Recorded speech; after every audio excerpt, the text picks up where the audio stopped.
Lalo film હાલ ગુજરાતમાં ધૂમ મચાવી રહી છે. ખરેખર થિયેટરો ગજવી રહી છે, લોકો થિયેટરમાં નાચી રહ્યા છે, બધી જ વાત બરાબર છે.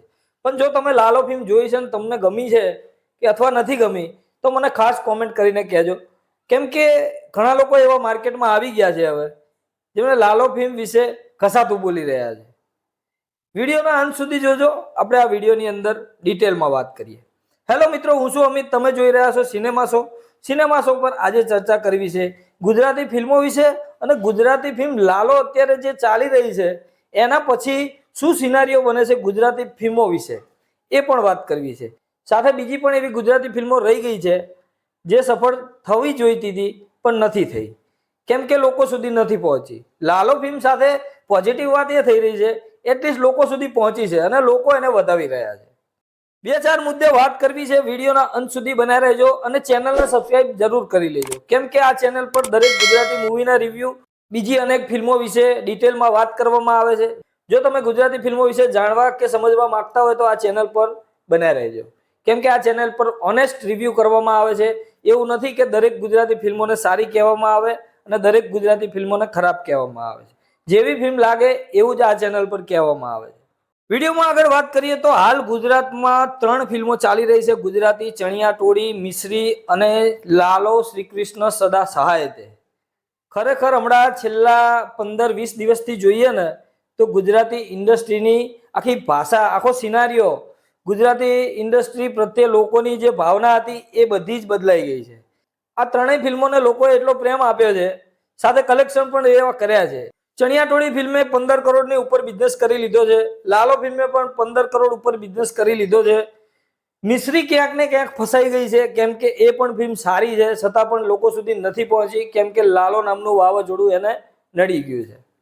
પણ ઓલ ઓવર એ ફિલ્મ પણ સારી છે અને એટલીસ્ટ 1 કરોડ ઉપર એ પણ કમાઈ લીધું છે. તો આમ જોવા જઈએ ને તો ત્રણેય ફિલ્મોને મળીને 30 કરોડનો બિઝનેસ ગુજરાતી ફિલ્મ ઇન્ડસ્ટ્રીમાં થયો છે. એ બહુ મોટી વાત કહેવાય. કેમ કે આપણે ક્યારેય એવું નથી જોતા કે એક મહિનાની અંદર આટલો બધો બિઝનેસ ગુજરાતી ફિલ્મોમાંથી મળી શકે. એટલા માટે આ વિડીયો બનાવવાની જરૂર પડી છે. સાથે તમને એક અપીલ પણ કરવી છે. ગુજરાતી દર્શકો શું માને છે ગુજરાતી ફિલ્મો વિશે? હાલ આપણે જોયા જઈએ તો ઘણા બધા દર્શકો એવા છે કે જે ગુજરાતી ફિલ્મોથી દૂર રહે છે. પણ હાલનો સમય આપણે જોઈએ, છેલ્લા 2-3 વર્ષથી ગુજરાતી ફિલ્મો સારી બની રહી છે પણ લોકો સુધી નથી પહોંચી રહી. આ લાલો ફિલ્મ ચાલી રહી છે તો દરેક નવા મેકર્સે પણ એક નવી હોપ ઊભી થઈ છે કે હવે કંઈક ગુજરાતી ઇન્ડસ્ટ્રીનું સારું થાય. પણ સારું ક્યારે થશે? જ્યારે દર્શકો જોવા જશે.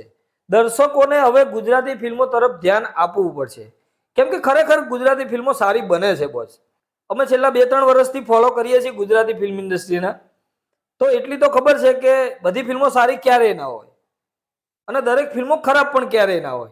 એ ગમે તે ઇન્ડસ્ટ્રી હોય, ક્યાંક ને ક્યાંક તો સારી ફિલ્મો બની જ રહે. તો એ પણ આપણે માનવું જોઈએ. તો કહેવાની વાત એટલી છે, ગુજરાતીઓ હોવાના નાતે નહીં પણ ગુજરાતી ફિલ્મો સારી બને છે એટલા માટે દર્શકોએ જોવી જોઈએ. ગુજરાતી હોવાના નાતે તમારે આ જોવું પડે, ફલાણું જોવું પડે, એ બધી વાતો ઘણી વાર થતી હોય છે પણ એવું ક્યારેય ના હોય. ગુજરાતી ફિલ્મો જ્યારે સારી બનશે, લોકો ધ્યાન આપશે, રેગ્યુલર જોતા રહેશે તો ગુજરાતી ફિલ્મ ઇન્ડસ્ટ્રીને સફળ થવામાં પણ ક્યારેય પ્રોબ્લેમ નહીં આવે. આ દુનિયાની અંદર દરેક પ્રકારના લોકો હોય છે. એ ફિલ્મોને લઈને હોય, રાજકારણને લઈને હોય, બીજી કોઈ વસ્તુને લઈને હોય, એમના ઓપિનિયનો આપતા જ હોય છે. અહીંયા કેવા કેવા પ્રકારના લોકો હોય છે એની મારે વાત કરવી છે. તો એક તો એવા છે કે હંમેશા સતત ગુજરાતી ફિલ્મોની ટીકા કરવી. ફિલ્મ સારી હોય, ખરાબ હોય, જોઈ હોય, ના જોઈ હોય, હંમેશા ફિલ્મોના નામ અને ફિલ્મોના એક્ટરને લઈને હંમેશા કંઈક ને કંઈક નેગેટિવ હંમેશા એમની વોલ પર નેગેટિવ જ જોવા મળે છે. સાથે બીજા એવા પણ લોકો છે કે ગુજરાતી ફિલ્મો ગમે તેવી બને, સારી બને, ખરાબ બને, કોઈ પણ હોય, એ ફિલ્મોને હંમેશા એ લોકો સારી જ કહે છે. હંમેશા ફિલ્મો બ્લોકબસ્ટર, સુપરહિટ, જબરજસ્ત, મારફાડ, ન ભૂતો ન ભવિષ્યથી, મેં ઘણીવાર વિડીયોમાં વાત કરેલી છે આવી. કેમ કે હંમેશા સારું બોલવું અથવા તો હંમેશા ખરાબ બોલવું, આ બંને વસ્તુ ઇન્ડસ્ટ્રીને ક્યારેય ફાયદો ના કરાવી શકે, આવું મારું માનવું છે. સાથે બીજા એવા પણ લોકો છે કે ઇન્ડસ્ટ્રીને જેન્યુઅન રીતે ફિલ્મો પોતાના ખર્ચે જોઈ અને પછી રિવ્યૂ કરવા કે કોઈ પણ રીતે એને ફેસબુક પર લખવું કે ઇન્સ્ટાગ્રામની અંદર રીલ બનાવી, દરેક વસ્તુ થતી હોય છે.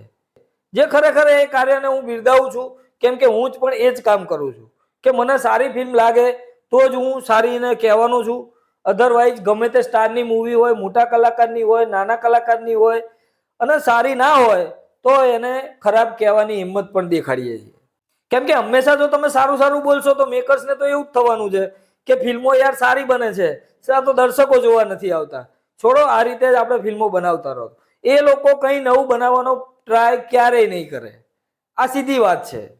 એટલે નવું કંઈક જોવું હશે તો દરેક ફિલ્મો વિશે એને ખરાબ હશે તો ખરાબ કહેવું પડશે, સારું હશે તો સારું પણ કહેવું પડશે. તો આ બધી વસ્તુમાં સાચું કોનું માનવું? તો સાચું એવા જ લોકોનું મનાય કે જેન્યુઅન રીતે રિવ્યૂ કરતા હોય કે ફિલ્મો વિશે લખતા હોય કે ક્યાંક ને ક્યાંક પોસ્ટ કરતા હોય. જો જેન્યુઅન નહીં હોય તો એ ક્યારેય સાચું હોવાનું જ નથી. હું એવું નથી કહેતો કે મને જ ફોલો કરો, કેમ કે બીજા પણ ઘણા સારા લોકો છે જે ઓનેસ્ટલી રિવ્યૂ કરે છે, સાચી રીતે એમને જે લાગે એ રીતે કહે છે. હા, અમારા વિચારો કોઈ દિવસ ના મળે, શક્ય છે, કેમ કે દરેકના વિચારો ક્યારેય મળવાના નથી. ભલે વિચારો ના મળે પણ જેન્યુઅન રીતે તો રિવ્યૂ કરે છે ને, એ વાત અહીંયા મહત્વની થઈ જાય છે. લાલો ફિલ્મ અત્યારે જબરજસ્ત ચાલી રહી છે ને બોસ, તો ઘણાના પેટમાં તેલ રેડાયું છે. કેમ કે કઈ રીતે ફિલ્મ ચાલે યાર? અમુક તો એવું કે છે ફિલ્મમાં કઈ છે નહીં, ફલાણું ઢીકણું, નવા એક્ટરો છે. એટલે નવા એક્ટરો છે તો શું થયું? ફિલ્મ લોકોને તો ગમી રહી છે ને. અમુક વાર એવું પણ બને કે મને ના ગમી હોય છતાં પણ દર્શકોએ એને વધાવી લીધી હોય, તો એ દર્શકોનો ઓપિનિયન છે ને, દર્શકોને ગમી છે. હાહાકાર જેવી ફિલ્મો નથી ગમી અમને, પણ દર્શકોએ એને ખરેખર થિયેટરમાં એન્જોય કરી છે. તો શક્ય છે યાર, એમનો ઓપિનિયન છે. દર્શકોને તમે કઈ રીતે ખોટા કહી શકો? અમારા જેવા લોકો પણ કોઈક દિવસ ખોટા પડી શકે. દર્શકોના મગજમાં શું ચાલે છે એ તો અમે જોવા નથી જવાના ને. અમે તો અમારો ઓપિનિયન આપીએ છીએ. પણ દર્શકોને ગમે છે તો ભાઈ અમારે સ્વીકારવું જ પડે કે દર્શકોને ગમી છે, ઇટ્સ ઓકે, એમાં કઈ વાંધો નથી. અને સ્વીકારવામાં શું વાંધો હોય? લાલોની સફળતા નથી પચાવી શકતા ને એવા લોકોને મારે એટલું જ કહેવાનું છે કે ભાઈ ચાલે છે, લોકોને ગમે છે, તો ભાઈ તમે એક્સેપ્ટ કરો ના કરો એનાથી કોઈ ફરક નથી પડવાનો. અમારો ઓપિનિયન અમે પહેલા દિવસે રિવ્યુ કરીને આપી દીધો હતો. પહેલા દિવસે આ ફિલ્મ જોઈ અને એને 4 સ્ટાર આપ્યા છે. એ એમનામ તો નહીં આપ્યા હોય ને, જ્યારે કંઈક ફિલ્મમાં કંઈક સારું લાગ્યું હશે ત્યારે આપ્યા હશે. તો એટલી વાત તમારે આરામથી સમજી જવી જોઈએ. છતાં પણ અમુક ઘણા લોકો છે, ઇન્ડસ્ટ્રીમાંથી પણ છે, અમુક બીજા પણ છે, જે હંમેશા નેગેટિવ બોલતા હોય. એમને તો આપણે વધારે કંઈ કહેવાનું થતું નથી, કેમ કે એ પણ એ જે એમનો ઓપિનિયન છે. ઠીક છે, એ લોકોને જે ફાવે એ કરે, પણ એવું તો બિલકુલ નથી. એટલા માટે જ મેં વિડીયોની શરૂઆતમાં કીધું કે દર્શકથી વધારે મોટું કોઈ નથી. કેમ કે દર્શકને ગમશે તો ઇટ્સ ઓકે, એમાં કોઈ ફેરફાર થવાનો નથી. મારી ચેનલ પરથી સંદેશ એ આપો છે કે તમે લોકો ગુજરાતી ઇન્ડસ્ટ્રી તરફ ધ્યાન આપો, લોકોને પણ આ મેસેજ કે વિડીયો ફોરવર્ડ કરો, લાલો વિશે જણાવો અને આ ફિલ્મ લોકોને જોવાની અપીલ કરો. સાથે બીજી પણ ઘણી સારી ફિલ્મો બને છે, એને પણ સપોર્ટ કરવો જોઈએ. કેમ કે સારી ફિલ્મોને સપોર્ટ કરવામાં આપણું કંઈ જતું નથી. જો તમારી પ્રોડક્ટ સારી બની હશે ને તો આ ચેનલ પર ફ્રીમાં એની પ્રમોશન ફૂલ કરવામાં આવશે. એમાં કોઈ બેમત નથી. આ ચેનલ એટલા માટે જ બનાવી છે કે સારી ફિલ્મોને કંઈક ને કંઈક અંશે બુસ્ટ મળે. ગયા વર્ષે આપણે જોઈ હતી કારખાનું, જગત જેવી ફિલ્મોને કોઈ પૂછવા વાળું નહોતું. સાથે બીજી પણ એવી ઘણી ફિલ્મો છે, હું અત્યારે નામ નહીં લઈ શકું.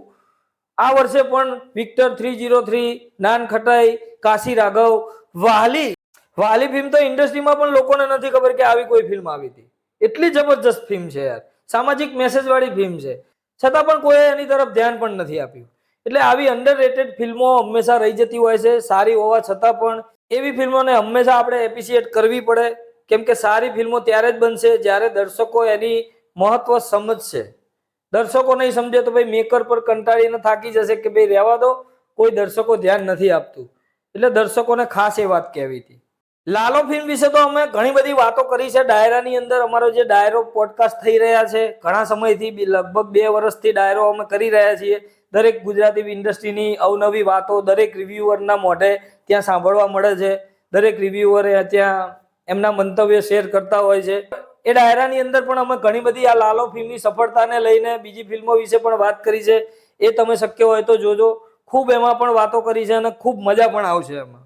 તમારું શું માનવું છે આવી બધી વસ્તુઓને લઈને એ મને કોમેન્ટ બોક્સમાં જરૂરથી કહેજો. મળીએ મિત્રો નેક્સ્ટ વિડીયોમાં નવી કઈ વાતો સાથે સિનેમા શો પર.